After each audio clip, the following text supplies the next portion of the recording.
সাইপ্রাসের রাজনীতি, পার্লামেন্ট ব্যবস্থা। সাইপ্রাস একটি প্রজাতান্ত্রিক রাষ্ট্র, যেখানে এক কক্ষ বিশিষ্ট পার্লামেন্ট রয়েছে। পার্লামেন্টের সদস্যরা সাধারণ নির্বাচনের মাধ্যমে নির্বাচিত হন এবং 5 বছরের জন্য দায়িত্ব পালন করে। রাজনৈতিক অস্থিরতা। সাইপ্রাসের রাজনৈতিক ইতিহাস জটিল এবং অস্থিরতাপূর্ণ। 19 শতকের 74 সালে গ্রিসের সাথে একীকরণের প্রচেষ্টার ফলে তুরস্ক উত্তর সাইপ্রাস দখল করে, যা আজও বিভক্ত রয়েছে। এই বিভাজন আন্তর্জাতিক সম্প্রদায়ের জন্য একটি সমাধানহীন সমস্যা হিসেবে রয়ে গেছে।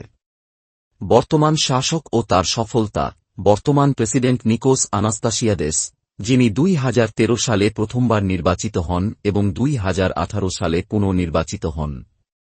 তার শাসনামলে অর্থনৈতিক পুনরুদ্ধার, কর সংস্কার এবং ইউরোপীয় ইউনিয়নের সাথে সম্পর্ক উন্নয়ন উল্লেখযোগ্য। দুর্নীতি ও অনিয়ম। সাইপ্রাসে দুর্নীতি একটি উদ্বেগজনক বিষয়। সাইপ্রাসের পররাষ্ট্রনীতি ইউরোপীয় ইউনিয়ন, গ্রিস এবং অন্যান্য প্রতিবেশী দেশের সাথে সম্পর্ক উন্নয়নের উপর কেন্দ্রিত।